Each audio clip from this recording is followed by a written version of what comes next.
Olá, tudo bem, meus amados? Eu desejo para você tudo de bom. Nós estamos aqui para um novo estudo, uma nova classe bíblica. Hoje o assunto é muito importante para o nosso crescimento espiritual. E pegue a sua Bíblia, pegue o seu caderno, pegue a sua caneta e vamos às anotações, não é? Olha, você vai se maravilhar com o estudo de hoje, porque nós vamos estudar algo sobre a lei de Deus, tá bem? Este é o estudo de hoje. Antes, porém, vamos orar? Feche os seus olhos. Pai querido, muito obrigado, todas as bênçãos. Nós agradecemos o Senhor, porque sabemos que o Senhor nunca falha conosco. Neste momento que nós vamos abrir o livro sagrado, que o Senhor possa nos dar sabedoria, nos dar entendimento, que o teu Espírito opere em nós o desejo de cada vez mais conhecermos a Jesus, conhecermos o Senhor e a tua vontade. Abençoa todos os ouvintes que estão ouvindo esta classe bíblica, que todos nós possamos ser beneficiados e cada vez mais cresçamos na fé em Jesus. Livra-nos de todo mal, fica conosco, é o que eu te peço e agradeço, em nome de Jesus. Amém. Muito bem, meu querido, meus queridos, vejamos, eu mandar um abraço aqui para o irmão Ricardo, para a esposa, a irmã Josenilda, a irmã Mara, os nossos demais alunos, nossos ouvintes, e nós estamos aqui para avançarmos neste estudo maravilhoso. Que Deus abençoe a todos, tá bem? Amados, eu disse que hoje nós vamos estudar sobre a lei de Deus. Eu vou procurar ser o mais didático possível, explicar de maneira simples, porém que dê para que todos nós entendamos. Abra a sua Bíblia aí no segundo livro da Bíblia, é o livro de Êxodo, capítulo 20, e façamos a leitura a partir do verso 1. Êxodo é o segundo livro da Bíblia, aí no Antigo Testamento, capítulo 20, e façamos a leitura a partir do verso 1. Antes que nós possamos fazer a leitura, eu vou fazer aqui uma introdução à nossa aula de hoje, para que você entenda melhor, você possa entender o contexto, porque Êxodo capítulo 20, aqui neste capítulo, os versos, precisamente do 3 ao verso 17, estão escritos aqui os 10 mandamentos da lei de Deus. Você já deve ter ouvido falar sobre a lei de Deus, os 10 mandamentos. Se não ouviu, está ouvindo pela primeira vez. Então, o assunto de hoje é para que nós conheçamos quais são os 10 preceitos, os 10 mandamentos da lei de Deus, conhecido também como o Decálogo, certo? Então, preste atenção. Eu disse que eu faria uma parte introdutória, para que você entenda o contexto. O povo de Israel, eles eram descendentes de Abraão. Eram não. Os israelitas, até hoje, eles são descendentes de Abraão. Um dia, Deus chegou para Abraão e disse que tinha um plano para ele. Que ele fosse para uma terra que Deus iria mostrar. Deus disse: Abraão, sai da tua terra, do meio dos teus parentes, vai para uma terra que eu vou te mostrar. E eu vou te dar a terra por herança, e vou fazer de você uma grande nação. Resumidamente, eu estou sendo muito resumido. E Deus cumpriu a promessa que ele fez com Abraão. O filho de Abraão se chama Isaque. Abraão teve outros filhos e filhas. Quando você vai folhear as páginas da Bíblia, você vê que Isaque tinha um irmão mais velho que ele, que era Ismael. Porém, o filho legítimo de Abraão, que Deus havia prometido, conhecido como filho da promessa que Deus tinha feito a Abraão, fazer de Abraão uma grande nação, é Isaque. Então, o filho legítimo de Abraão, com Sara, é Isaque. E aí, então, a partir de Isaque, a descendência de Abraão começou a crescer. Lembre-se, Abraão teve filhos e filhas, mas a descendência da promessa é através de Isaque. Isaque casou-se, teve 2 filhos, Esaú e Jacó. E a descendência de Abraão continuou na linhagem de Jacó. Jacó teve lá os seus 12 filhos, na verdade 13, porque tinha uma menina. Mas eu não vou entrar nessa questão, até porque Se a gente for ver o contexto bíblico, o machismo já existe desde tempos antigos. Então, quando se refere aos filhos de Jacó, refere-se aos 12 filhos de Jacó. Os 12 filhos de Jacó cresceram e as famílias foram crescendo, se tornaram um povo muito forte, muito poderoso. Acontece que os filhos de Jacó foram para a terra do Egito, porque lá estava um dos filhos de Jacó. Que estes meninos, os filhos de Jacó, tinham vendido o próprio irmão para uma caravana de ismaelitas. Resumindo, José era o penúltimo filho de Jacó, e ele foi parar na terra do Egito, onde ele se torna no Egito uma pessoa proeminente. Apesar de todo o sofrimento que ele teve até chegar lá, e o que ele passou lá, ele tornou-se governador da terra do Egito por um período. E foi nesse período, então, que Jacó e seus filhos descem para o Egito. Na ocasião, José, ele separou uma terra, pediu para o faraó separar uma terra que era para os familiares dele morarem. E foi dado a terra para que eles morassem lá. Quando José faleceu, os filhos de Israel ficaram morando lá. E acontece que outro faraó subiu ao poder. E a partir daí começou uma outra história. A saga dos israelitas na terra do Egito. Resumindo, este faraó não conheceu José, ou se conheceu, a ostentação subiu-lhe a cabeça, e a partir daí, então, ele começa a escravizar o povo de Israel. Israel ficou 430 anos escravos no Egito, o povo de Israel, mas Deus tinha prometido libertar o seu povo. E o libertador, como nós lemos nas páginas da Bíblia, chama-se Moisés, o libertador humano, porque o grande libertador do povo de Israel é o próprio Deus, bem como de toda a humanidade. Não esqueça que o povo de Israel existe no mundo porque eu gosto de dizer, eu gosto dessa ideia. Israel é uma invenção da cabeça de Deus. É uma ideia da mente de Deus, é uma criação de Deus, da mente divina. Então, o povo de Israel existir hoje no mundo é um sinal de Deus, da existência de Deus e da presença de Deus em meio da humanidade. Tente me entender, eu estou falando nas questões da fé, certo? Não estou falando... Mas até que se a gente for considerar também a questão biológica, Israel está aí porque Deus planejou Israel. Então, quem planejou Israel? Foi Deus. Tá? Tanto você pense do modo espiritual, quanto do modo material, Israel está aí porque é da vontade de Deus. Deus planejou e colocou esse povo aqui. Eu não vou entrar em toda a história de Israel, porque se você quiser, você vai atrás dos livros de história. E eu só te garanto uma coisa. A história de Israel no mundo, tendo que entrar na parte de filosofia, de política, de sociologia, tá? De antropologia, é uma história fantástica, maravilhosa. E principalmente, claro, na questão da fé. Tá certo? Na questão espiritual. Então, quando nós estudamos no início da Bíblia a criação de Deus, Deus criou o homem no 6º dia, Adão e Eva, e o homem sai das mãos de Deus, das mãos do Criador como imagem e semelhança de Deus, eu quero que você entenda o contexto bíblico que Israel saiu da mente de Deus, da cabeça de Deus, já era plano de Deus ter o seu povo aqui. Mas esse é um outro assunto que futuramente nós podemos conversar, tá certo?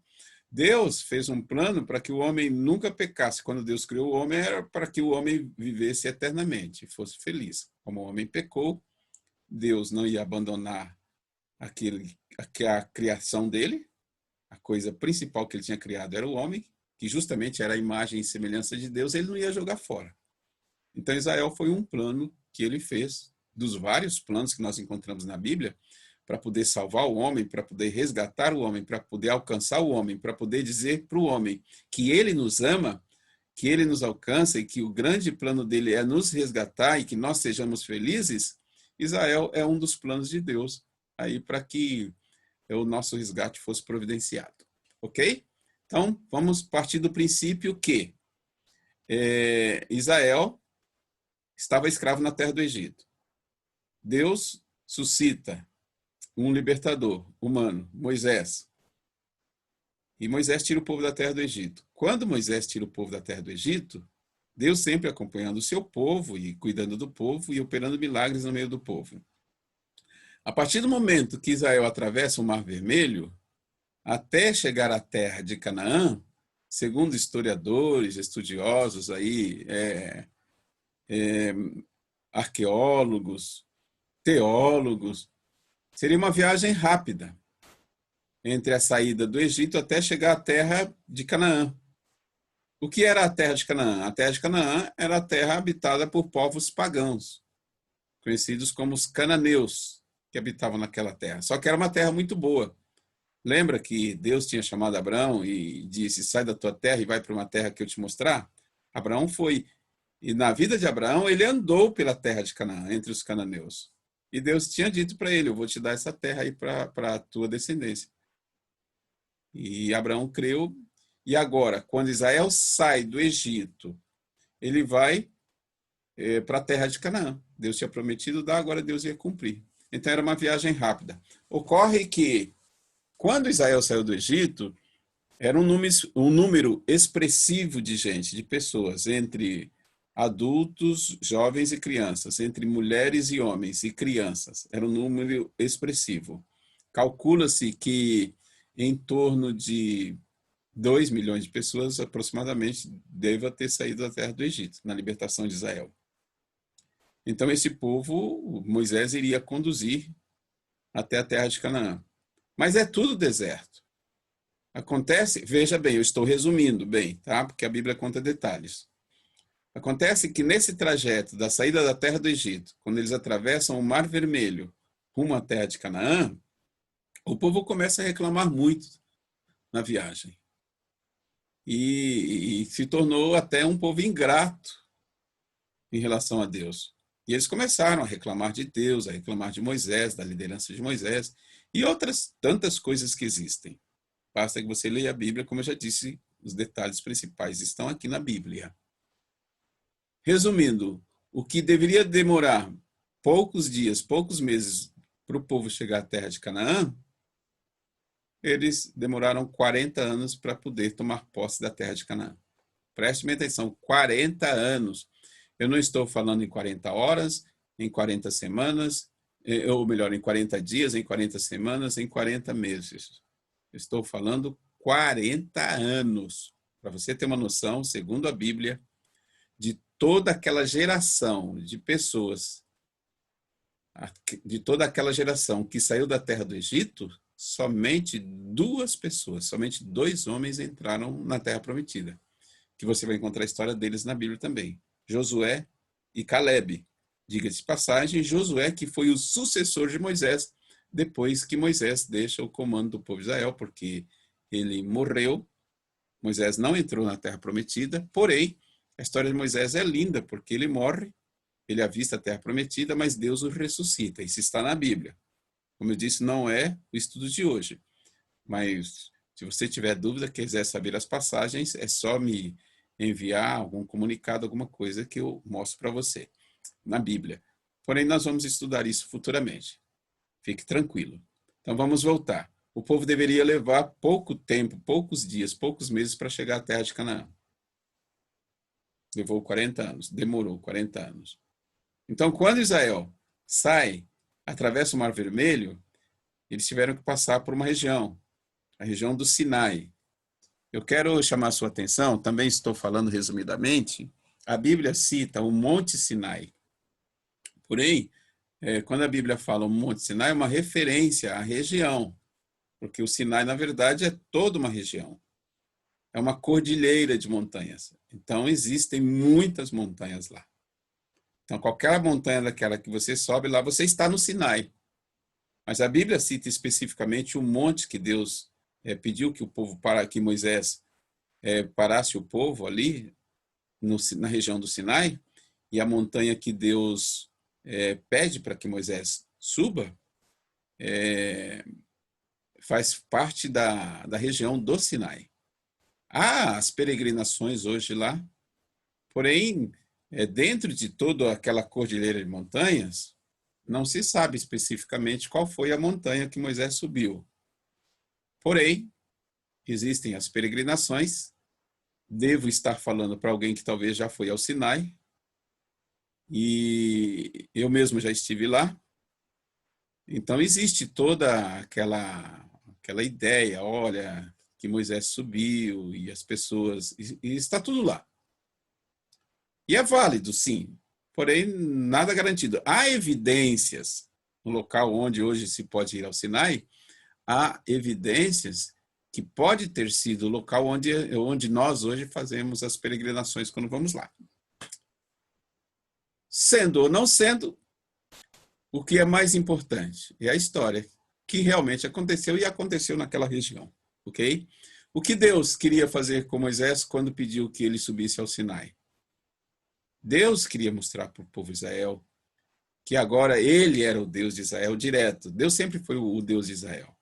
Porém, Deus agora queria cuidar com carinho do seu povo. Lembre-se, Israel havia ficado escravo na terra do Egito durante 430 anos. Então, as pessoas que viveram no Egito, essas gerações, e a geração que saiu da terra do Egito, eles tinham, assim, a ideia do Deus Todo-Poderoso. Só que eles não tinham um relacionamento direto com Deus, nem Deus com eles. Por quê? Porque eles estavam na escravidão. Deus estava no céu observando tudo. E eles clamavam, eles sonhavam com o dia da libertação. Agora, pós-libertação, depois de terem saído da terra do Egito, Deus já tinha todo um planejamento para cuidar do seu povo. E uma das coisas que Deus resolve dar para Israel é a sua lei. Perceberam? Então veja bem, o que Deus queria de Israel? Queria abençoar Israel. Mas lembre-se, o Egito era uma terra pagã. Tinha sua cultura peculiar. Bom, era o Egito, uma das nações mais antigas do mundo. Israel conhecia muita coisa do paganismo. Lembre-se, eu estou resumindo. Agora Deus queria apresentar a Israel as suas características. E uma das primeiras características que Deus apresenta, eu estou dizendo uma das, que Deus já havia feito muitos milagres para provar para Israel que ele é Deus, que ele existe, que ele é o Deus de Israel e que ele sempre estava ali para cuidar de Israel. Agora Deus diz, filhos, agora vocês estão aí, eu vou dar uma receitinha para vocês se vocês tomarem o remédio conforme a prescrição da bula, todo remédio não tem uma receita, não tem uma bula. Por que a gente toma remédio? Para sarar as nossas feridas, para a doença ir embora. Se nós estamos doentes, tomamos remédios para ficar curado. Só que o remédio, ele precisa ser ingerido, ele precisa ser ministrado na dose correta. E Deus já tinha todo um plano de vida e de sucesso para Israel. E Deus dizia assim, agora eu vou dar a receitinha para vocês. Se você seguir essa prescrição aqui, você vai fazer. Se você fizer bom uso do remédio, você vai ser feliz, vou te abençoar, você vai ser grande na terra e todas as nações virão a me conhecer através de você e vão se curvar a você. Simples. Aí Deus dá os 10 mandamentos. Então, os 10 mandamentos era a prescrição de Deus. É como se fosse a receita, que se Israel seguisse certinho a receita, se alimentasse das orientações divinas, conforme a receita prescrevia, Israel seria feliz. É isso que é os 10 mandamentos.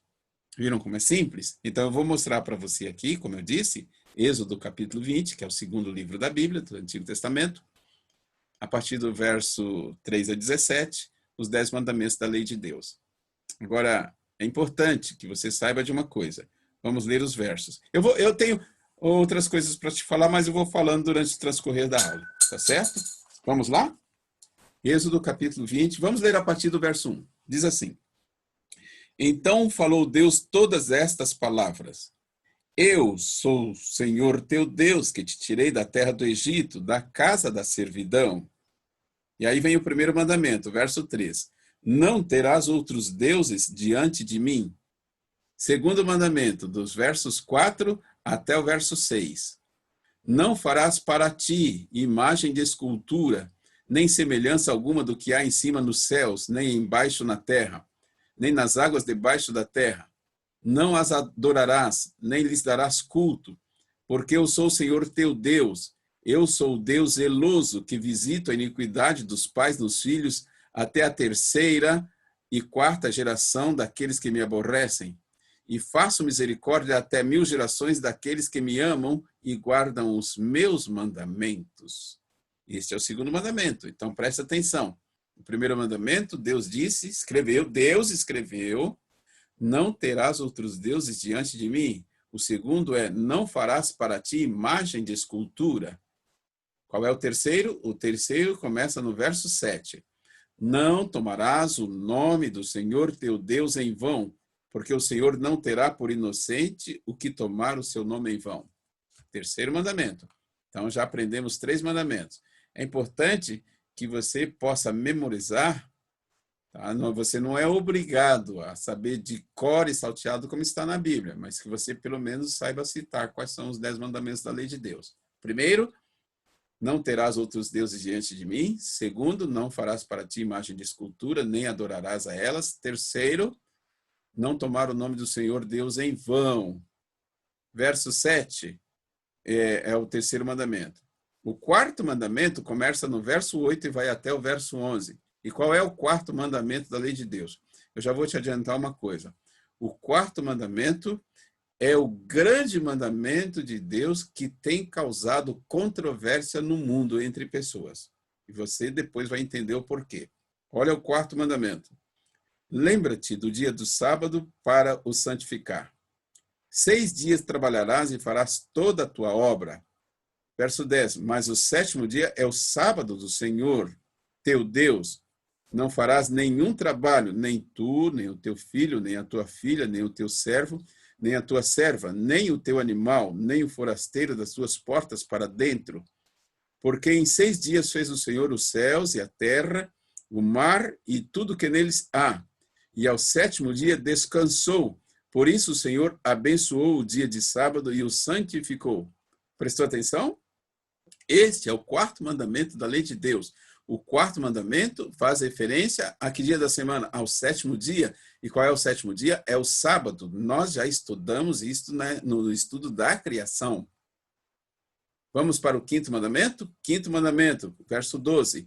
Honra ao teu pai e à tua mãe, para que se prolonguem os teus dias na terra que o Senhor teu Deus te dá. Este é o quinto mandamento. O 6º mandamento, não matarás. O 7º, não adulterarás. O 8º, não furtarás, quer dizer, não roubarás. O 9º, não dirás falso testemunho contra o teu próximo, isto é, não invente conversa a respeito do seu próximo, não minta a respeito do seu próximo, não levante um falso testemunho contra o seu próximo. E o 10º mandamento é: não cobiçarás a casa do teu próximo. Este é o 10º mandamento que está escrito no verso 17. Não cobiçarás a casa do teu próximo. Não cobiçarás a mulher do teu próximo, nem o seu servo, nem a sua serva, nem o seu boi, nem o seu jumento, nem coisa alguma que pertença ao teu próximo. Estão vendo? Aqui estão descritos os 10 mandamentos da lei de Deus. E agora, vamos avançar, porque eu quero mostrar os slides para você, para que você, de fato, possa, meu querido ouvinte, entender esta lição maravilhosa a respeito do plano de Deus para você, para mim e para todos nós. Tá bem? Vejamos. Deixa eu ver aqui, deixa eu abrir novamente. Eu vou tirar, colocar, para que nós não tenhamos nenhum problema a respeito dos slides que serão apresentados. Vejamos. O título está aí para chamar a sua atenção. É sugestivo. Quando 10 menos 1 é igual a 0, a nada. Você pode estar até pensando, pastor, que matemática é essa? 10 menos 1 é igual a 9. Mas daqui a pouco você entenderá o porquê que nós estamos estudando o estudo da lei de Deus com este título. Então, veja bem, os 10 mandamentos. Imagine que se o mundo não tivesse regras, não tivesse leis, como você acha que seria o mundo? Seria uma bagunça. Já tendo leis, tem muita gente que não segue as leis, imagine se não tivesse leis. Então, quando a gente pensa na vida, tudo na vida, queridos, é regido por leis.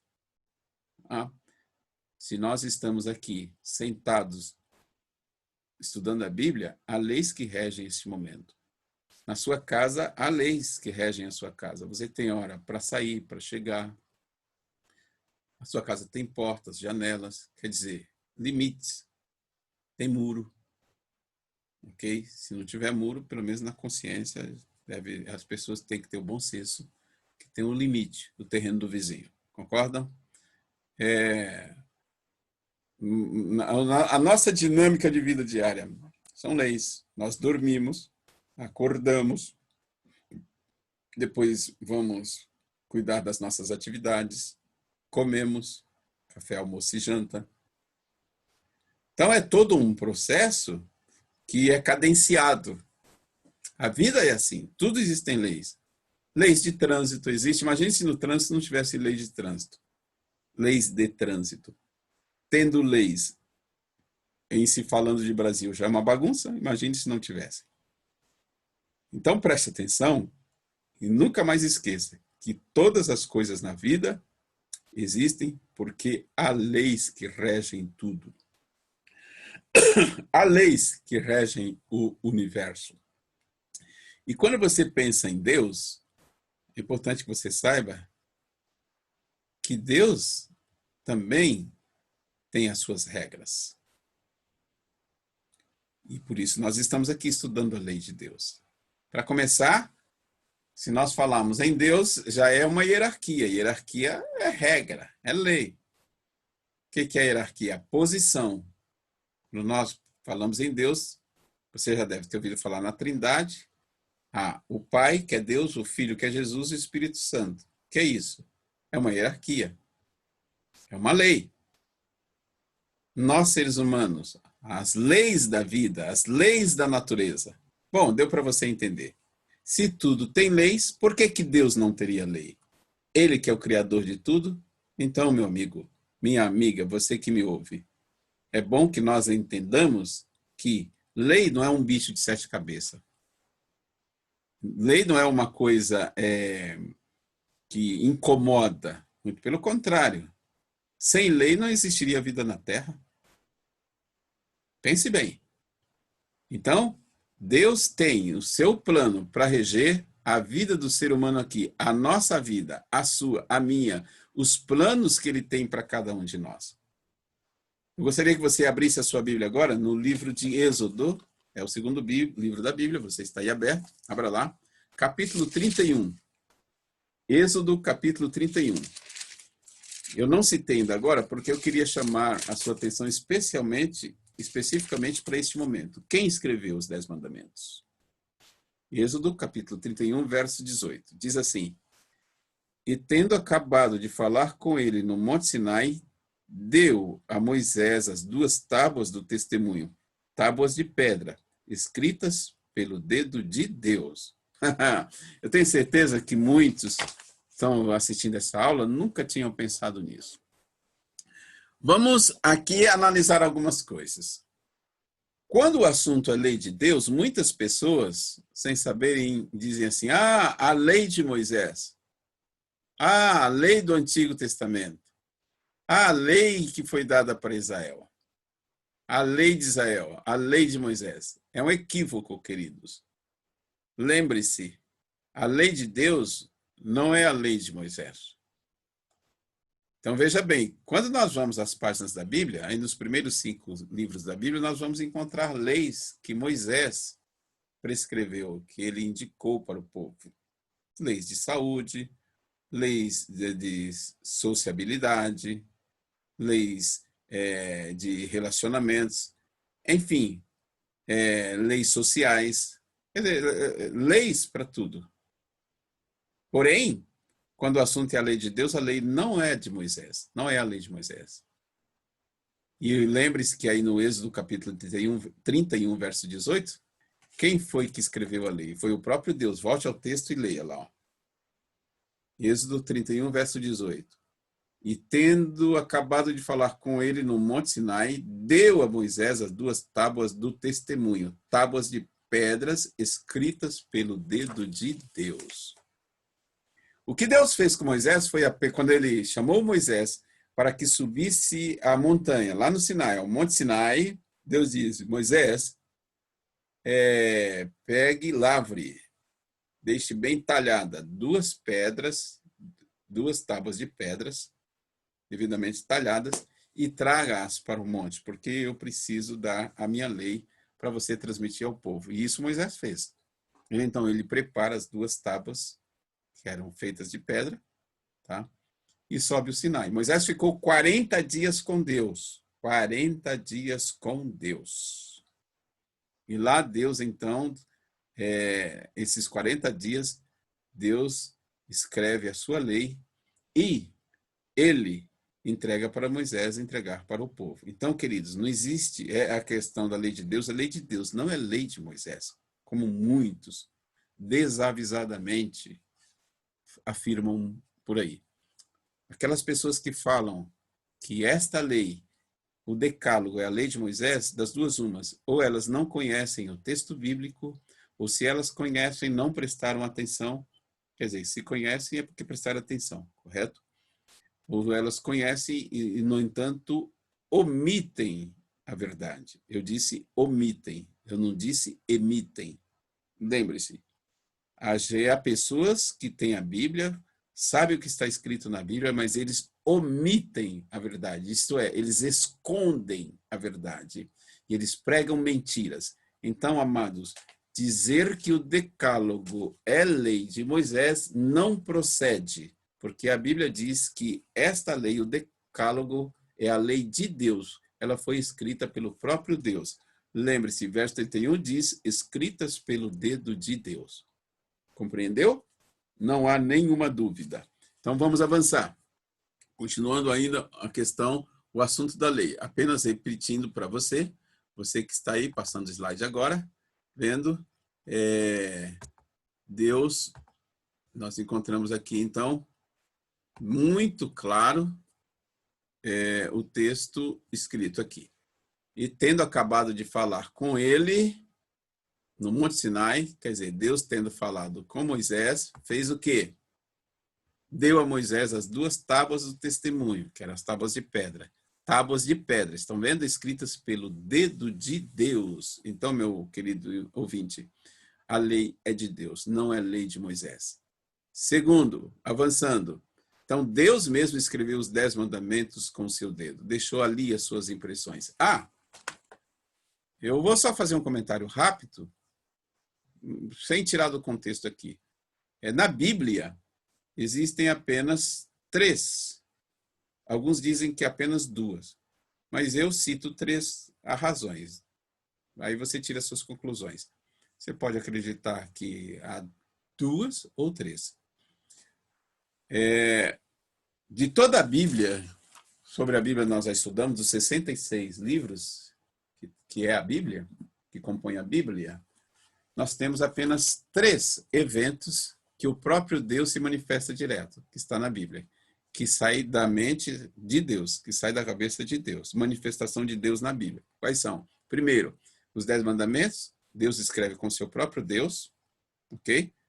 Então, a Bíblia é o livro de Deus, é a palavra de Deus, mas lembre-se, lembra quando nós fizemos o estudo sobre a Bíblia? É cerca de 40 autores que escreveram, ou melhor, cerca de 40 escritores, certo? Lembre-se, cerca de 40 pessoas escreveram a Bíblia, isto é, cerca de 40 escritores, porém o autor é Deus. Agora, dentre os 40 escritores, tem aqui o DNA de Deus na Bíblia. Você sabe qual é o DNA de Deus direto na Bíblia? É os 10 mandamentos, porque Deus escreve ali, as impressões digitais de Deus na Bíblia são os 10 mandamentos, porque ele mesmo escreveu. Não é maravilhoso isso? Outra passagem que nós podemos, que eu cito, assim, como quando a gente vê as digitais de Deus, Lá nos evangelhos, você já deve ter ouvido falar a história da mulher adúltera, aquela que foi pega em flagrante adultério. Na verdade, aquilo foi uma armação que fizeram para cima de Jesus. Mas não vamos entrar no detalhe agora. Lembra-se que quando lá estavam os homens com pedras nas mãos para tirar na mulher pecadora, porque ela fora pega em flagrante adultério, então Jesus abaixa-se e escreve no chão, e ele diz: aquele que não tiver pecado, atire a primeira pedra. Resumindo, todos foram embora porque todos eram pecadores. Então ali nós encontramos a segunda característica do DNA de Deus, gosto de pensar assim, né? Mas vamos dizer, as digitais de Jesus quando ele escreve no chão ali, em diálogo com a mulher e com aqueles acusadores da mulher. E há pessoas que dizem, só são essas duas, pastor. Concordo, tudo bem, mas eu trabalho com uma outra terceira hipótese. Embora haja a possibilidade de ter sido um anjo. Por isso que eu gosto das duas hipóteses, mas eu cito as três. Quando você abre o livro de Daniel, você encontra lá a passagem do filho de Nabucodonosor, quando estava no comando da Babilônia, pós-Nabucodonosor, ele dá uma festa lá para os amigos dele lá, o pessoal dele lá, da raça dele. E naquele tempo as festas eram regidas, assim como é hoje, há muita bebida, muita coisa que nem convém eu citar aqui, mas uma das coisas horríveis que acontecia nessas festas eram orgias sexuais. E aí lá a bebedeira comia solta, né? E este rei, que era o Belsazar, ele era o Beltesazar, desculpem, ele pede que pegue os utensílios do templo de Jerusalém e leve para a festa dele. Em outras palavras, os utensílios do templo de Jerusalém eram sagrados, então ele profanou coisa sagrada. E quando ele fez isso, o texto de Daniel nos diz que apareceu uma mão durante a noite, escreveu na parede lá umas palavras, ele não entendeu quais eram as palavras, ficou com medo, e aí mandaram chamar Daniel. Estou resumindo a história também. Daniel foi lá e interpretou o que ele tinha visto na parede. Eu vou dar o texto para você. Pode abrir a sua Bíblia em Daniel capítulo 5. Precisamente, nós podemos ler aí o verso 24. Daniel 5, 24. Diz assim, olha. Então, da parte dele foi enviada aquela mão que traçou essa escritura, que traçou essa escritura.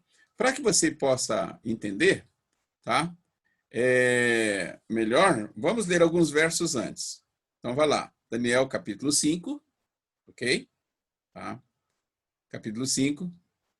Vamos ler o verso 22.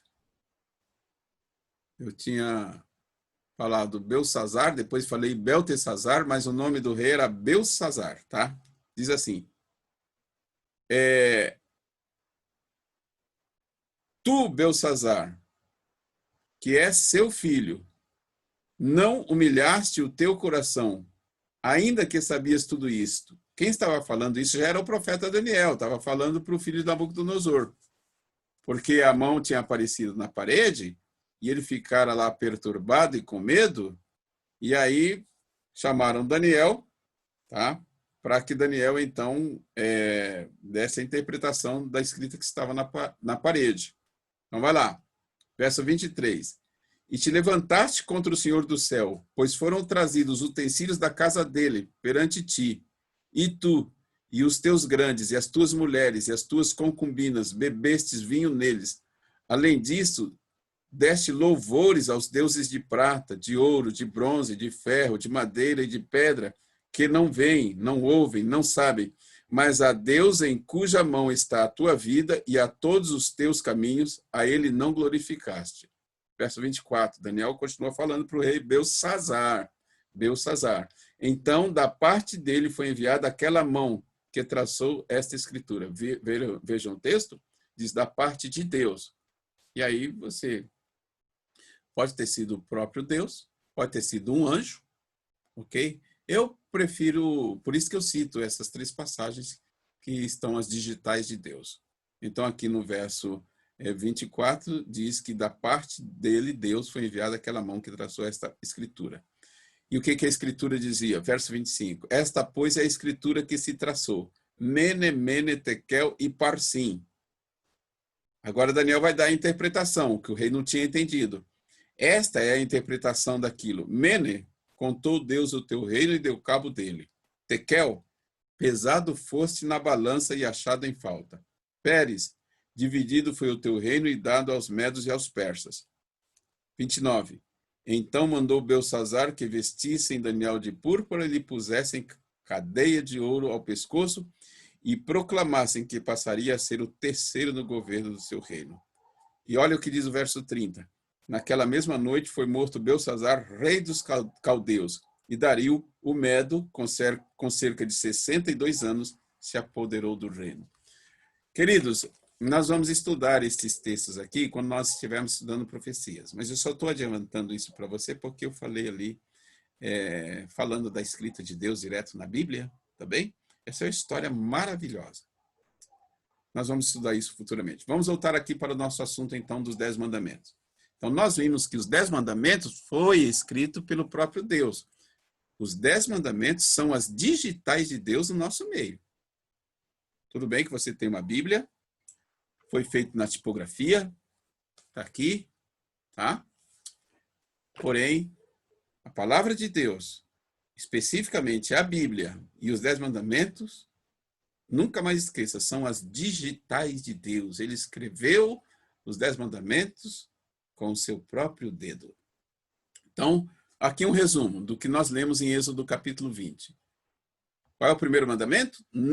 Leia aí. Não terás outros deuses diante de mim. Segundo, não farás para ti imagem de escultura. Terceiro, não tomar o nome do Senhor teu Deus em vão. Quarto, lembra-te do dia de sábado para o santificar. Quinto, honra a teu pai e a tua mãe para que se prolongue os teus dias na terra. Sexto mandamento, não matarás. Sétimo, não adulterarás. Oitavo, não furtarás.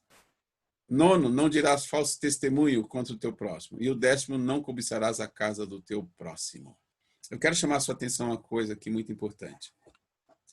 Algumas pessoas, eles questionam a validade dos 10 mandamentos. E eles dizem assim, mas a lei de Deus foi abolida. Porque Jesus, quando estava aqui, ele disse, vou dar um novo mandamento para vocês. Que vocês amem a Deus sobre todas as coisas e ao próximo como a ti mesmo. Tá?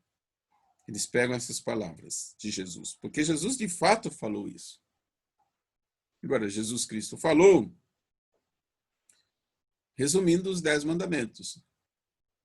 Mas muita gente, por falta de entendimento, deturpa o texto e diz assim, não, mas os 10 mandamentos perderam a validade, porque agora só existem 2, amarás o Senhor teu Deus de todo o teu coração e ao teu próximo como a ti mesmo. Muita gente fala isso. O que essas pessoas não descobriram, e quem conhece a Bíblia, estuda, deve mostrar para todos, é que os 10 mandamentos, quando Deus pronunciou estas palavras, amarás o Senhor teu Deus de todo o teu coração e ao teu próximo como a ti mesmo, estava se referindo a esses 10 que estão aqui. Só para que você possa ir pensar e já possa ir se sociabilizando com a questão dos 10 mandamentos reduzido em 2. Ou melhor, resumido em 2. Lembra-se? Quando Deus pede para Moisés subir no Sinai, o que foi que Deus disse para Moisés? Sobe o Sinai e traz para mim o quê? Lavra, que isto é, prepara 2 tábuas de pedra. E Moisés levou, lembra-se? Acontece que na primeira tábua de pedra foi esculpido os mandamentos que têm a ver, que se nós colocarmos eles em prática, são diretamente para a adoração, a honra e a glória de Deus. Quer prestar atenção? Leia aí, ó. O primeiro mandamento qual é? Não terás outros deuses diante de mim. O segundo, não farás para ti imagem de escultura. O terceiro, não tomar o nome do Senhor teu Deus em vão. E o quarto, lembra-te do dia do sábado para santificar. Se você parar para prestar atenção, estes 4 mandamentos Deus deu para que nós o quê? O honrássemos. Todo aquele que, veja bem, Deus é Deus, ele disse, não terás outros deuses. Então só existe ele. Quando nós obedecemos ao primeiro mandamento, nós estamos honrando quem? A Deus. O segundo, não farás para ti imagem de escultura. Deus está dizendo, não faça um outro Deus para você adorar. Só existe eu de Deus. Então, obedecer o segundo mandamento é honrar a quem? Ao grande Deus, o nosso Deus, o Deus de Abraão, de Isaac e de Jacó. O Deus do universo, o dono de tudo, o meu dono, o seu dono, o nosso Criador. Terceiro mandamento, não tomarás o nome do Senhor teu Deus em vão. Quando nós honramos a Deus, não tomando o nome dele, já estamos dizendo, nós estamos honrando a Deus. E o quarto mandamento, alguém pode dizer, pastor, mas e o quarto mandamento? Onde é que aparece aí honrar a Deus? Simples. Simples. Lembra-se da história da criação? Deus criou o mundo em quantos dias? 6. Descansou em qual? No 7º. Já expliquei o que é descanso, é celebração. Deus tendo prazer em celebrar conosco, em se alegrar conosco. Então veja bem, lembra-te do dia do sábado para o santificar. 6 dias trabalharás e farás toda a tua obra. Mas o 7º dia é o sábado de quem? Do Senhor teu Deus. Então preste atenção, amigo. O quarto mandamento, ser observado, tem a ver, sim, com honra e glória a Deus. E aí é onde muita gente tem pecado. Uns por ignorância, porque não sabem. Outros sabem e não falam a verdade do sábado. Eu poderia não falar aqui agora, mas não vou entrar no assunto, só vou citar direto. Você sabe por que muita gente não fala da verdade do sábado? Gente que está com a Bíblia na mão, abrindo igreja por aí, se dizendo até pastor de igreja, é porque igreja dá dinheiro, dá dinheiro. Dízimo, oferta. E você ter que apresentar a mensagem do sábado para muita gente, significa o quê? Que o camarada vai se contorcer um pouquinho e vai dizer, mas eu preciso do sábado para trabalhar, para ganhar dinheiro. E outra coisa, abrir uma igreja e pregar um evangelho fácil para ter muita gente, então, se pregar do sábado, passa a ser um negócio para as pessoas, passa para as pessoas, não é difícil, mas passa para o ser humano a ser um negócio mais difícil. Porque muita gente vai dizer assim, mas se eu descansar no sábado, não trabalhar, eu vou perder o emprego, não vou ter trabalho. E eu vou dizer uma coisa para você, é verdade. O mundo está impondo pressão na cabeça de muita gente. Há indivíduos, há pessoas, empresários, grandes ou pequenos. E não precisa nem ser empresário. Basta dizer, eu tenho um serviço para dar para alguém, o cara diz assim para você, eu tenho serviço aí, mas você precisa vir trabalhar no sábado. E alguns fazem com gostinho. Com gosto de pisar naqueles que querem fazer a vontade de Deus. Cara, serviço tem, mas você precisa trabalhar no sábado. Sabe, para pisar, para debochar de Deus e do Filho de Deus, tem gente que faz isso. Lembre-se, eu disse, muitos fazem isso porque não conhecem a verdade do sábado. Outros fazem por deboche. Ele sabe, mas ele para pisar. Ele apresenta esse argumento. E aí o outro lado, aquele que precisa do emprego, ele pensa assim, nossa, mas Deus é bom. Deus não quer que eu passe fome. Não quer que meus filhos passem fome. E ele já está me dando... Olha só como é que é o raciocínio. E trabalhar é bom. O trabalho é de Deus. Então, ele quer que nós trabalhemos. Então, o que tem que trabalhar no sábado? Não tem nada. Porque Deus é amor e ele não quer que os meus filhos morram de fome. Olha o raciocínio do ser humano. A que ponto chegou. Aí ele diz assim, não, então eu vou trabalhar no sábado. Porque se eu não trabalhar, eu não ganho dinheiro. E Deus já está me dando bênção. Ele está me dando trabalho, que é bênção, porque trabalho é bênção de Deus. E o resultado do trabalho, quer dizer, a recompensa do trabalho, o que é? O salário. Então, as pessoas, elas raciocinam assim, trabalho é bênção, eu vou ganhar um salário, logo não tem problema eu trabalhar no sábado, porque eu vou cuidar da minha família, para pagar as minhas dívidas. Deus quer que eu seja feliz, Deus quer que eu seja bem-sucedido, que eu seja rico. Então, o sábado está aí para trabalhar mesmo. Olha a linha de raciocínio. Mas não é bem isso, queridos. As pessoas no mundo precisam aprender a verdade do sábado. Porque o sábado, ele não existe, entendeu? O homem não existe por causa do sábado, mas, ou melhor, o sábado foi dado por causa do homem. Tá? Então, eu quero que você entenda uma coisa. Outros usam a expressão, mas Jesus é o Senhor do sábado. É claro que ele é o Senhor do sábado. O que é Senhor? O Senhor é o dono. Vamos voltar lá para o Gênesis, no 7º dia? Mas o 7º dia é o sábado do Senhor teu Deus. Então, o dono do sábado é Deus. O que é o sábado? É o 7º dia, o tempo de Deus. Então, eu não posso chegar e usurpar, em roubar o tempo de Deus. Não me pertence o sábado. O sábado pertence a Deus. Logo, guardar o sábado significa o quê? Honrar a Deus. Outra coisa que eu quero fazer referência. Nós estudamos sobre a questão da árvore do conhecimento do bem e do mal. Lembra que eu falei?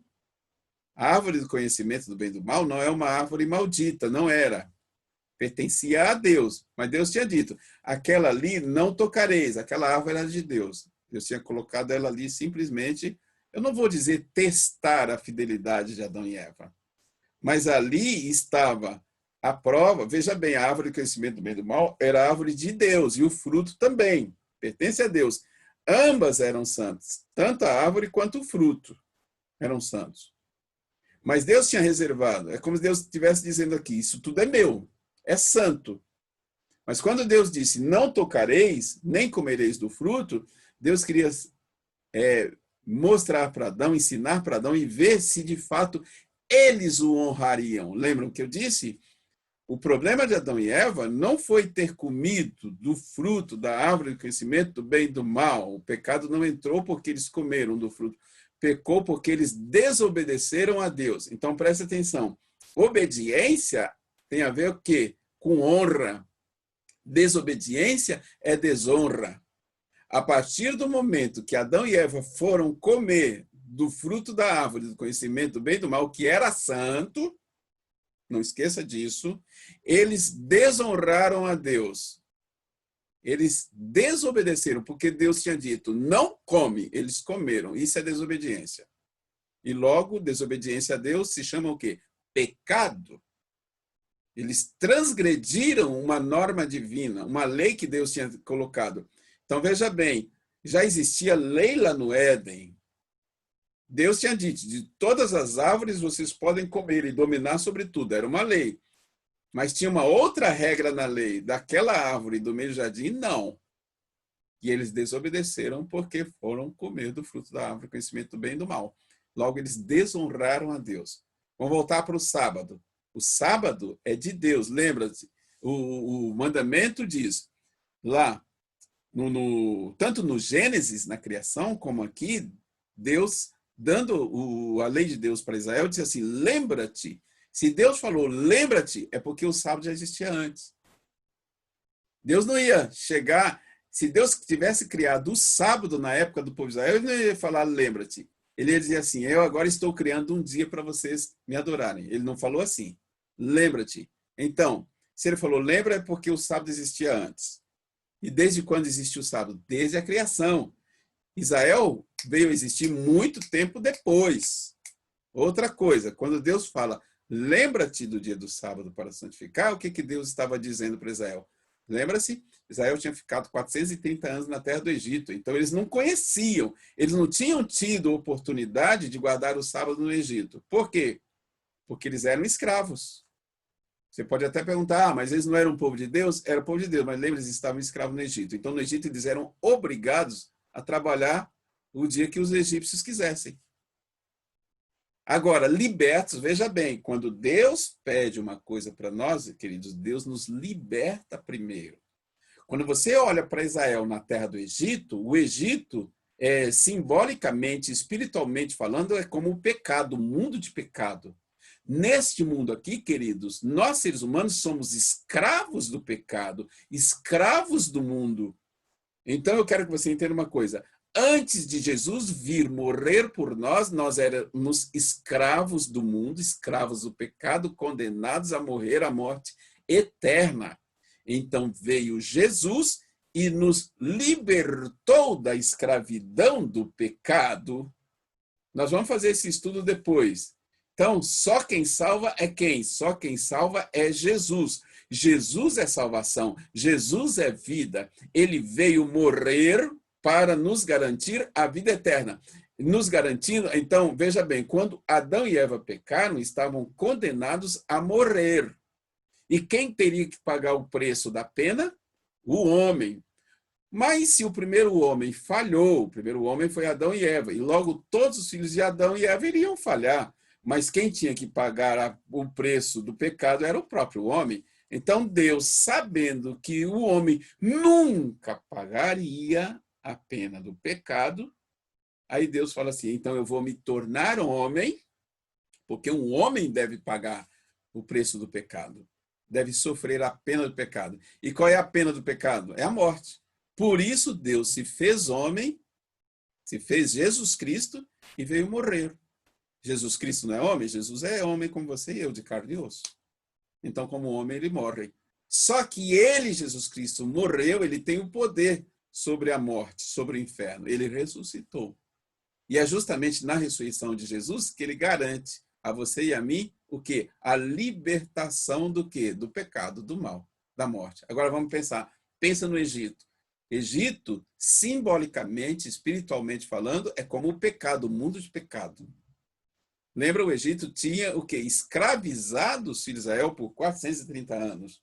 Então, no Egito, Israel era escravo no Egito. Então, eles não tinham liberdade para observar a lei de Deus como deveria ser observado. De servir a Deus. Permitam-me usar a expressão de servir a Deus. Então, Deus, o que ele faz primeiro? Veja bem, que Deus, quando deu os 10 mandamentos, Deus poderia ter dado os 10 mandamentos para Israel lá no Egito. Mas Deus não faz de propósito. Por quê? Porque Israel estava escravo. E ele seria um Deus o quê? Incoerente. Como é que ele dá uma lei para não trabalhar no sábado se o povo era escravo? Então, o que ele faz primeiro? Primeiro, ele resolve o problema da escravidão do povo. E como que ele poderia resolver o problema da escravidão de Israel? Tirando Israel do Egito. Então, ele tira, ele liberta Israel do Egito, traz Israel para fora do Egito. Agora que Israel já estava liberto, ele diz assim, agora eu vou te ensinar as minhas leis. Porque a lei de Deus não passou a existir lá no deserto, no Sinai, não. A lei de Deus é eterna. Tanto quanto Deus é eterno, a lei de Deus é eterna. Então, é um assunto tão bonito de a gente estudar. A lei de Deus existia antes de Adão e Eva ser criados, amigão.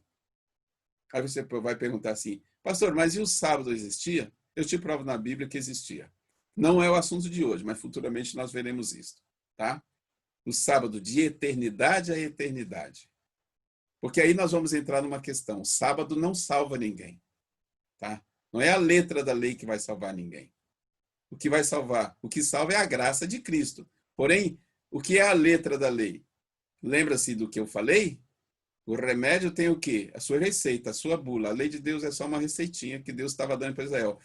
Eu já libertei vocês, continua colocando em prática agora essa receita aqui, que vocês vão ser felizes para todo sempre, para a vida inteira. Deu para você entender? Vejam que maravilha, que coisa gostosa. Então, hoje, você, meu querido amigo, meu querido ouvinte, Deus está libertando a mim, a você, todos nós, do pecado. Aí depois que nós estamos libertos, ele fala, filho, está tudo aqui o que você precisa fazer para ser feliz. Outra questão que muita gente confunde. Tem gente que diz assim, mas algumas pessoas acham que a salvação vem pela observância da lei, a guarda da lei. É preciso nós entendermos bem essa questão. Primeiro, daqui a pouco nós vamos avançar sobre isso, mas eu vou adiantar alguma coisa para você. Se nós pensarmos na lei como meio de salvação, nós temos problemas. Pense assim. Se você, antes de servir a Jesus, guardasse todos os mandamentos para ser salvo, pensa um pouquinho aí o que está implícito nisso aí. Se você tiver que guardar toda a lei para ser salvo, amigão, você não precisa de Deus, você não precisa de Jesus. Você elimina Jesus, porque você passa a ser um Deus. Olha só. Se a lei diz assim para mim, você precisa me guardar, você precisa me cumprir para você poder ser salvo, então se você, nós seres humanos, tivermos a capacidade de guardar toda a lei cumprir todos os mandamentos, a gente anula Deus, a gente é uma espécie de Deus. Deu para você perceber? É por isso que nós temos que entender que a salvação vem de Deus, a salvação é Deus, é Jesus, é a graça de Cristo. Somos salvos pela graça, sim. Agora, a Bíblia apresenta duas questões da salvação que você vai encontrar em dois escritores de livros da Bíblia. Diga-se de passagem, dois apóstolos. Um apóstolo Paulo. Quando você lê todos os escritos de Paulo, você vê Paulo fazendo uma defesa da salvação o quê? Pela fé. Ok. Aí tem um outro apóstolo, apóstolo Tiago. Quando você lê Tiago, Tiago faz uma apologia de justiça pelas obras. Aí, os defensores da ideia de que tem que guardar a lei para ser salvo se apegam muito em Tiago. Ah, mas tem que apresentar obras. Aí vem Paulo, olha só, Paulo como foi fantástico. Ele diz assim, que a fé sem as obras é morta. Então, o que Paulo fez? Ele uniu o útil ao agradável. Justificação é pela fé. Mas fé só se justifica se tiver obra. Porque fé sem as obras ela é morta. Paulo fala isso. Então você pergunta, quem estava com a razão a respeito da salvação? O apóstolo Paulo ou Tiago? Os dois estavam com a razão, nenhum deles estava errado. Entendeu? Então é necessário que nós compreendamos isso. Vou dar um exemplo. Tem gente que diz, eu tenho fé, tenho fé, tenho fé. Se você disser assim, eu tenho fé que eu vou arrumar vou ter um emprego bom para ganhar 10 mil reais por mês. É? Você tem fé? Então fica aí ajoelhado, orando com fé e não vai estudar, não vai procurar emprego, não vai se esforçar para você ter um emprego de 10 mil reais por mês, para ver se você vai ter. Pode ser que aqui e acolá tenha gente aí que ganha 10 mil reais por mês sem ter estudado. Mas, amigão, é meio difícil, hein? Aliás, tem gente que prova que é possível ter uma renda de 10 mil reais por mês sem ter estudado. Eu sei que tem gente que prova isso. Tá? Porque é bom nos negócios. Mas o que eu estou querendo dizer para você é que, sabe aquela ideia de que existe no mundo dos crentes? Vamos ter fé, vamos orar, vamos orar. Você sabe qual é o problema de muita gente? Que ora demais e esquece de agir, esquece de trabalhar. Eu vou dizer um negócio aqui para você. Uma palavrinha que você conhece muito bem, tanto bem quanto eu. Sabe o que significa? Já ouviu falar na palavra oração? Já ouviu? Toda aula que a gente começa com uma oração. E a gente finda a aula com uma oração, não é isso? Agora, você já parou para analisar a palavra oração? A palavra oração, nela tem dois verbos. Orar e agir. Orar e ação. Por isso se chama oração. Então, orar é o exercício da fé e ação é o quê? É as obras, amigão. Então, Paulo tem toda a razão. Fé sem obras, ela é morta. Para se salvar, eu preciso de Jesus. É a graça de Cristo que me salva. Mas para eu estar no céu, eu preciso exercer a fé e as obras. Esse assunto é lindo. A gente futuramente vai explorar mais isso. Vamos voltar aqui para o texto. Então está provado para você que os 4 primeiros mandamentos estavam escritos na primeira tábua de pedra. E se você observar eles, obedecer a eles, você está honrando a Deus. Agora preste a ler os outros 6 mandamentos, do 5º em diante. Presta atenção que se você e eu, nós colocarmos em prática, formos obedientes aos 6 últimos mandamentos, claro que a gente vai estar honrando a Deus, porque o Deus é o dono de tudo. Mas os 6 últimos mandamentos estão especificamente relacionados direto ao meu próximo, ao ser humano. Olha lá. Qual é o 5º mandamento? Honra teu pai e a tua mãe para que se prolongue os seus dias na terra que o Senhor teu Deus te dá. Amado? Quando nós nascemos, nós somos filhos. O nosso próximo mais próximo é o nosso pai e a nossa mãe, que Deus nos deu, para ser o nosso próximo mais próximo. Tá vendo? Então, obedecer pai e mãe é honrar ao próximo, porque o meu pai e minha mãe são os primeiros próximos na vida que eu conheço. Que você conhece, que nós seres humanos conhecemos. Segundo, quando eu obedeço não matarás, eu estou honrando o meu próximo, eu estou zelando pela vida do meu próximo. O 7º mandamento, não adulterarás. Quando eu não cometo adultério, quando eu respeito a minha esposa, o meu marido, eu estou honrando o meu próximo, porque a minha esposa e o meu marido é o meu próximo. E a mulher do meu amigo ou o marido da minha amiga é o meu próximo. Então, não adulterarás é o quê? É honrar o próximo, amigão. 8. Não furtarás, não roubarás. Quando eu não roubo, quando eu obedeço esse mandamento, eu estou zelando do bem-estar do meu próximo. Então tem a ver direto com honrar o meu próximo, amar o meu próximo. Lembra o que Deus disse? Amarás o Senhor teu Deus de todo o teu coração e ao teu próximo como a ti mesmo. Ele estava falando, quando você observa todos os 10 mandamentos, você está honrando primeiro os 4. Por ele diz assim, primeiro honrarás o Senhor teu Deus de todo o teu coração e depois ao teu próximo como a ti mesmo. Amigo, quando eu honro a Deus, quando eu sirvo a Deus, como eu amo a Deus, o resultado é que vai fluir, tá? Naturalmente na minha vida o meu amor para com o meu próximo. 9º mandamento, não dirás falso testemunho contra o teu próximo. O próprio mandamento já diz contra o teu próximo, então tem a ver com honra ao próximo, tá? Com amor ao próximo. E o 10º mandamento também cita o próximo, não cobiçarás a casa do teu próximo. Então tem a ver com amor ao próximo. Então aquela história, mas Jesus resumiu os 10 mandamentos em 2. Amarás o Senhor teu Deus de todo o teu coração e ao teu próximo como a ti mesmo. É verdade, ele só falou resumidamente, que quando você observa os 10, os 4 primeiros, se você é fiel a Deus, você está honrando a Deus, amigão. Primeiro Deus e depois o meu próximo. Por que Deus tem que ser honrado primeiro? Porque quem é o dono da vida? Quem foi que criou você e a mim? Então é ele que tem que ser honrado primeiro. E eu, quando reconheço isso, honrando ele, eu estou honrando o meu próximo, eu estou amando o meu próximo. Está esclarecido? É muito simples entender isso, tá? Vamos avançar? Tá bom? Então outros dizem, mas a lei foi abolida. Isso aí é lei do Antigo Testamento. Isso aí é a lei de Moisés. Primeiro, nós já lemos um texto, tá? Que toda a escritura é divinamente inspirada por Deus, né?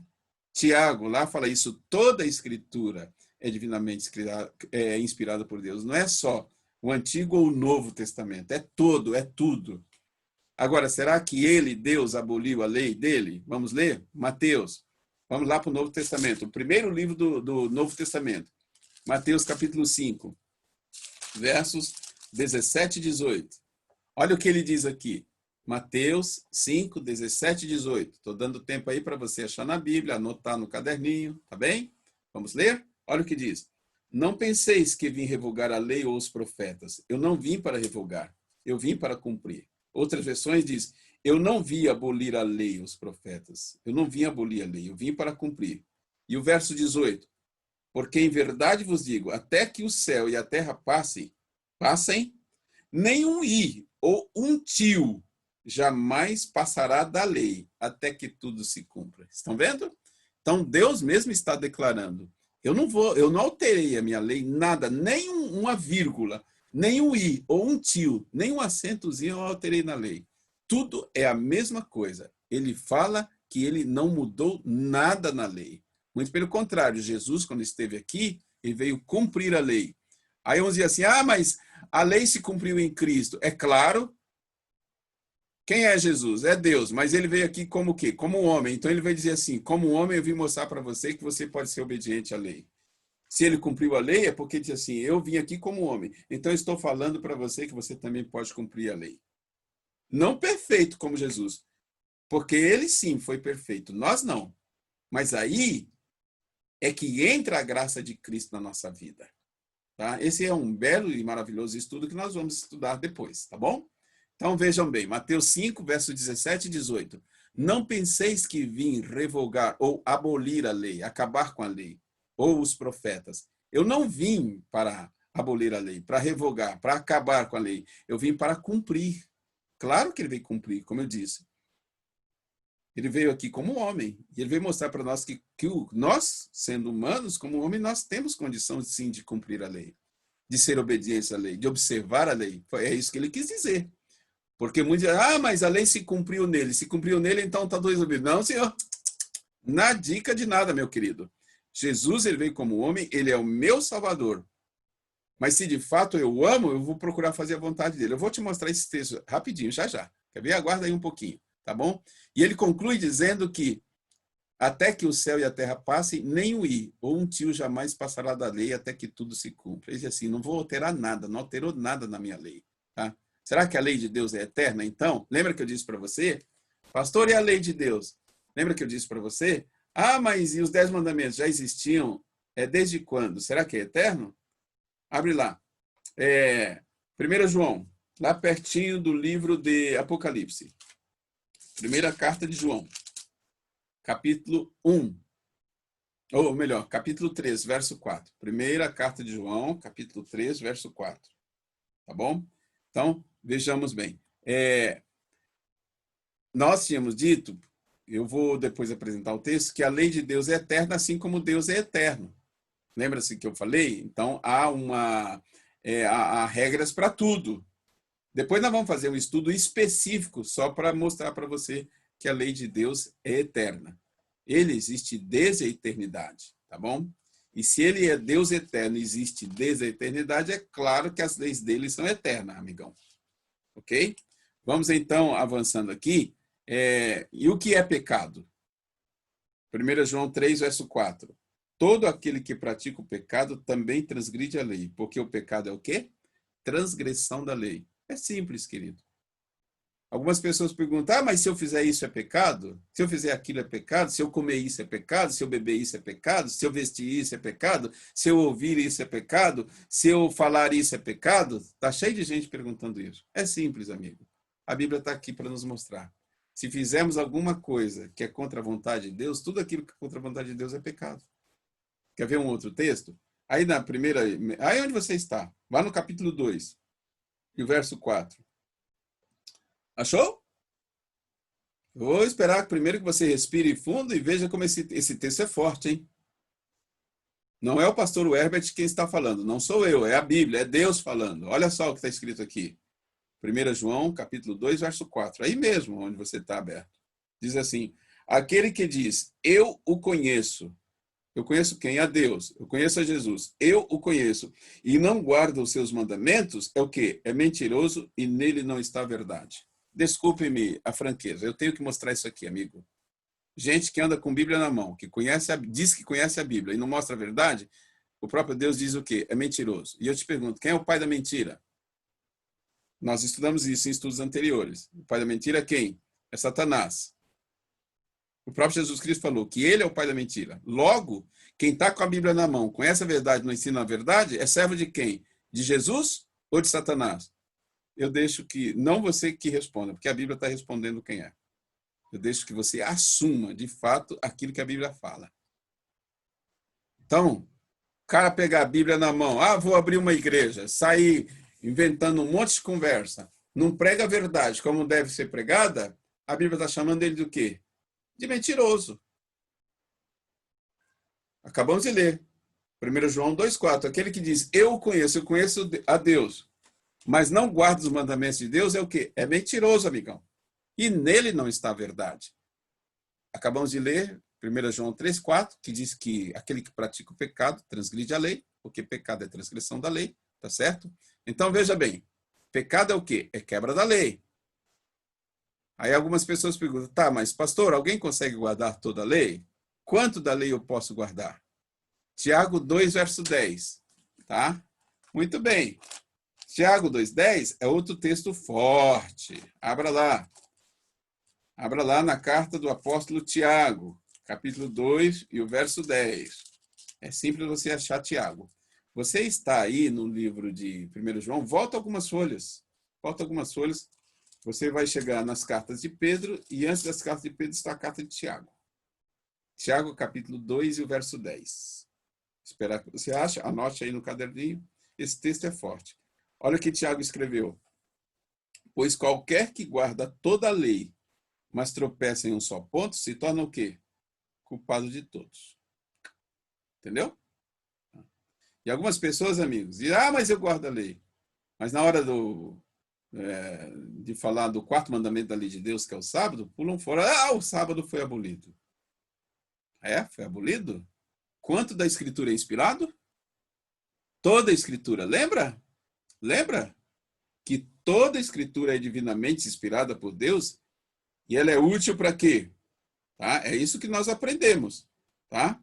Ela é útil para que nós possamos ver que Deus, ele não é um Deus de meia verdade.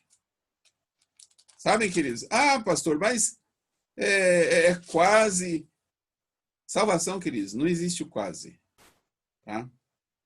Não existe o quase. Você vai ao mercado fazer uma compra. Aí você chega no mercado, faz as compras, aí na hora de pagar, você diz assim, olha, eu vou levar as compras sem pagar, mas eu quase vou pagar. Então, quase significa nada. Tá? Se alguém chegar para você e disser assim, olha, eu sou quase grande. Ele é pequeno, amigão. Alguém chega para você e diz assim, olha, aquele cara ali ele é quase honesto. O que você diria de uma pessoa que é quase honesta? Faltou o quê? Em algum momento faltou a verdade nela. Então, ela é inteiramente o quê? Desonesta. Então, na salvação não existe o quase salvo, existe o inteiramente salvo. Então, Tiago, ele é muito sincero, ele é cortante aqui quando ele diz assim, pois qualquer que guarda toda a lei, mas tropeça em um só ponto, se torna o quê? Culpado de todos, queridos. Culpado de todos. É um texto para que você e eu nunca mais esqueçamos. Tá? Por quê? Porque Deus, ele não é um Deus de meia verdade. Olha, eu vou dizer quase a verdade para vocês. Se eu disser para você, eu vou te falar quase a verdade, você vai dizer, cara, você não falou a verdade. E quem não fala a verdade está o quê? Está mentindo. Não existe a quase verdade. Deu para você entender? Então, vamos entender e colocar isso na nossa mente. Guardar 9 mandamentos e tropeçar num é se tornar culpado de todos os outros. Volta aí para Tiago, que eu quero ler mais com você. Nós lemos Tiago 2,10, mas leia o verso 11. Portanto, aquele que disse, não adulterarás, também o que ordenou o que? Não matarás. Ora, se não adulteras, porém matas, vens a ser transgressor da lei. Você está vendo? Tiago aqui ele deu um exemplo, mas é a mesma coisa. Você dizer que guarda os 3 primeiros mandamentos e não guarda o quarto, ou você guarda os 9 e não guarda o quarto mandamento, que é o sábado. Desculpa, eu estou falando do sábado. Sabe por quê? Você já sabe. Aqui nós estamos estudando a Bíblia. Estudar a Bíblia com adventista que entende, eu estou falando adventista que entende, porque hoje já tem muito adventista também que está levando a coisa aí de qualquer jeito, levando na barriga, no umbigo, não sabe nem o que tá lendo na Bíblia. Infelizmente, a gente tem esse tipo de gente no meio da igreja adventista. Mas o adventismo prega do sábado, porque o sábado é a doutrina, é o mandamento mais combatido no mundo e mais odiado no mundo, amigão. É a questão do sábado. E se é para abrir a Bíblia, apresentar a verdade da Bíblia, tem que ter alguém. E esse povo é a igreja adventista. Lembre-se, eu disse para você, tudo que eu falar para você, não acredite no que eu falo, nem na igreja adventista, creia na Bíblia. Agora, Deus usa aqui um povo, certo? Para ser zeloso com essa mensagem, que é a igreja adventista. Se a igreja adventista está fazendo o trabalho ou não, vai ter que prestar conta diante de Deus. E os pastores da igreja adventista. E os membros da igreja adventista. Certo? Eu estou falando de igreja adventista, você sabe que eu sou adventista do 7º dia e sou pastor da igreja adventista. Mas tem muita gente aí que guarda o sábado sem ser adventista. Mas eu estou só citando aqui porque o adventismo ele é atacado direto. Ele é atacado por gente que quer defender a sua causa própria, os seus argumentos.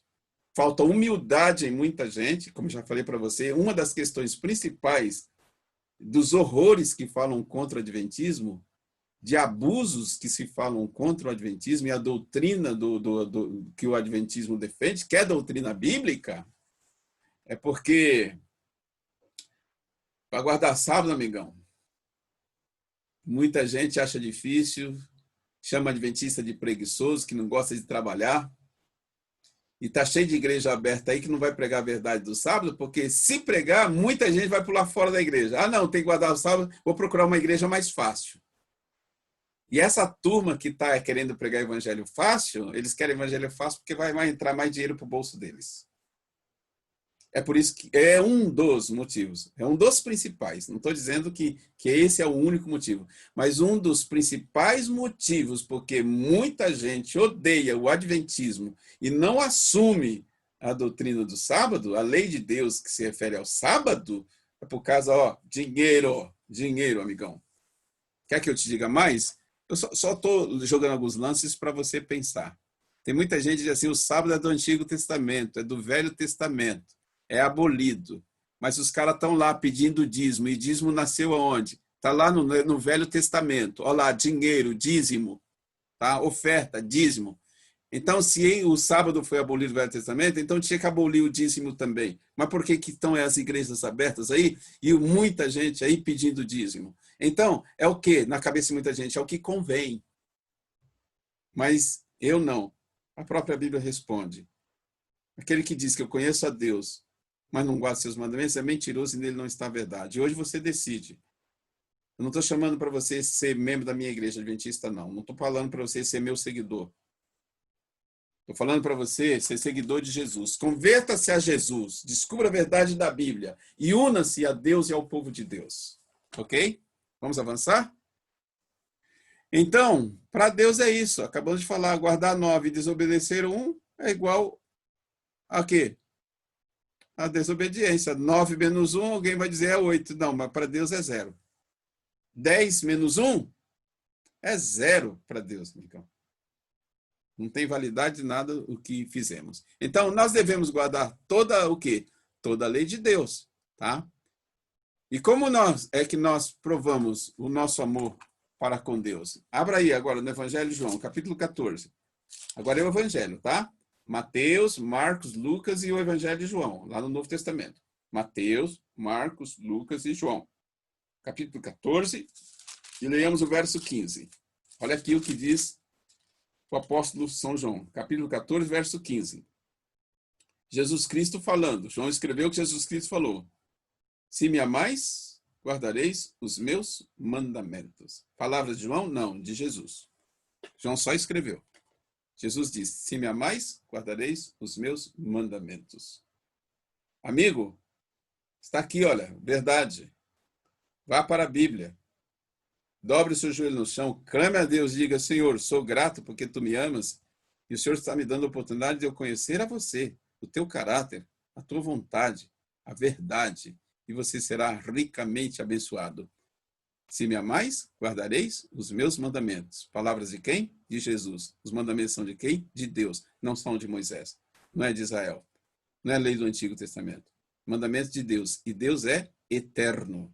Então a lei de Deus, amigo, a vontade de Deus é eterna. Tá? Então, nós obedecemos a lei não por obrigação. Nós obedecemos a lei não para ser salvo, mas por gratidão.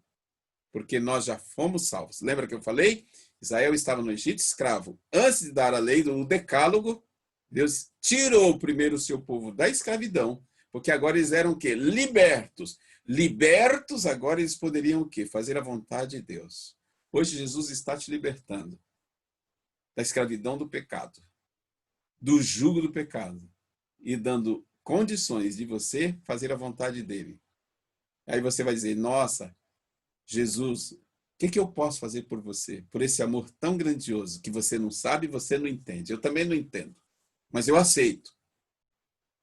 Aí a gente chega para Jesus e pergunta, o que eu posso fazer? Jesus diz, você não precisa pagar, filho. E tudo que você tentar fazer não vai adiantar nada. Porque a Bíblia diz que a nossa justiça para Deus não vale nada, é como trapo de imundície. Nós somos salvos porque Ele nos ama, a graça de Cristo. Mas Ele diz para nós, você quer demonstrar gratidão? Você quer demonstrar que você está grato porque eu te salvei, porque eu te amo? Obedece os meus mandamentos. Simples. É simples, queridos. Então, quem olha para Jesus e ama Jesus vai descobrir que os mandamentos de Deus, observá-los, não é um peso, é um alívio. É gratidão, é sorriso, certo? Eu vou usar uma expressão que Paulo usa. Eu disse assim, nós somos escravos do pecado, não é verdade? Israel era escravo no Egito. Mas Paulo entendeu tanto isso que ele chega a dizer assim, o nosso segredo, aquele que ama Jesus, descobre quem é Jesus, tem prazer em ser escravo de Cristo Jesus. Escravo de Cristo Jesus é igual a liberdade. Libertos, vivos para a vida eterna. Então não seja um escravo do mundo, seja escravo de Jesus. Sejamos escravos de Jesus. Que Deus abençoe você, meu querido amigo, porque quem ama a Deus, obedece a Deus. E agora qual é a sua decisão? Você acredita que Deus é o Criador de tudo? Se você acredita, levante a mão. inclusive da lei dele. Ótimo? Não esqueça, na lei está tudo lá, inclusive o sábado. Sábado é de Deus, é santo. E você deseja ser obediente a Deus? Se você deseja, levante a sua mão e faça a vontade de Deus. Que Deus abençoe você, meu querido amado, meu querido amigo. Feche os seus olhos e eu vou orar para que Jesus te abençoe. Pai, aqui estamos, meu ouvinte e eu, meus ouvintes e eu. Derrama as tuas bênçãos sobre nós. Nós cremos que o Senhor é real, que o Senhor nos ama. E nesta noite, nós dizemos, queremos te servir, ó Pai. Queremos andar nos teus caminhos e fazer a tua vontade. Então, preenche a nossa vida com o poder do Espírito Santo e nos capacita. Abre os nossos olhos para que nós enxerguemos Jesus e possamos ter prazer em servirmos e andarmos com Jesus. Que este meu ouvinte, todos nós vivamos com Jesus. E quando Jesus vier nas nuvens dos céus, nós possamos, ó Pai, estar de braços abertos dizendo, ó Jesus, tu és o Deus que eu esperava. Dá-nos uma boa noite, dá-nos um bom dia, uma boa tarde. Não sei a hora que o meu ouvinte está ouvindo esse vídeo, mas que todos os dias, toda hora, as tuas bênçãos sejam com eles, comigo, conosco. É o que eu te peço e agradeço em nome de Jesus. Amém. Amém, meu querido. Que Deus abençoe você. Ah, não acabou não. Pensou que eu esqueci, né? Vamos lá? Vamos então para a nossa hora da verdade? Pergunta número 1. Em Êxodo 31, lemos que Deus mesmo escreveu os 10 mandamentos? Sim ou não? Aham, veja aí, hein? Responda aí do lado. Pergunta 2. Quando Jesus veio neste mundo, ele se encarregou de abolir a lei de Deus? Será que ele aboliu? Sim ou não? Pergunta número 3. Segundo a carta de João, a lei mostra o que é pecado? Será que sim ou será que não? Responda. Pergunta 4. No livro de Apocalipse, lemos que quem transgride um mandamento se torna culpado de todos? Cuidado, hein? Cuidado com a pegadinha. Sim ou não? E a pergunta número 5. Quando amamos a Deus, nós ficamos desobrigados de guardar os seus mandamentos? Sim ou não? E aí, respondeu? Vamos agora à correção. Vamos tirar a prova. A hora da verdade. Pergunta número 1. Em Êxodo 31, lemos que Deus mesmo escreveu os 10 mandamentos? Sim, exatamente. Lembram-se? Ele escreveu com o dedo dele. Lembra-se? Pergunta número 2. Quando Jesus veio neste mundo, ele se encarregou de abolir a lei de Deus? Será que sim ou será que não? Acertou quem respondeu? Não. Muito bem, ele não veio abolir a lei, ele veio o quê? Cumprir. Lembra-se que eu expliquei? Como homem, ele cumpriu, dizendo para nós, eu vim como homem, cumpri a lei. Então, ele estava dizendo para a gente, vocês também conseguem ser obedientes à lei do meu Pai, às minhas leis. Pergunta número 3. Segundo a carta de João, a lei mostra o que é pecado? Sim ou não? Sim, ela mostra o que é o pecado. Tá? O que é pecado? Transgressão da lei. Ok? No livro de Apocalipse, lemos que quem transgride o mandamento se torna culpado de todos? Atenção! Não! Não é Apocalipse que fala. Na verdade, quem transgride a lei se torna culpado de todos, mas não é Apocalipse quem fala. É Tiago, lembra? Tá? Certo? Você lembra lá? Ok? Vamos lá? Avançar? Para a pergunta número 5. Quando amamos a Deus, ficamos desobrigados de guardar os seus mandamentos? Não. Quando amamos, nós nos sentimos tão gratos que nós vamos o quê? Amar ao nosso grande Deus, meus irmãos. Tá bem? Então, veja bem. Que Deus abençoe você. E eu te encontro aqui no próximo estudo. Tá certo? O nosso próximo estudo, só para você pensar, tem esse título aí.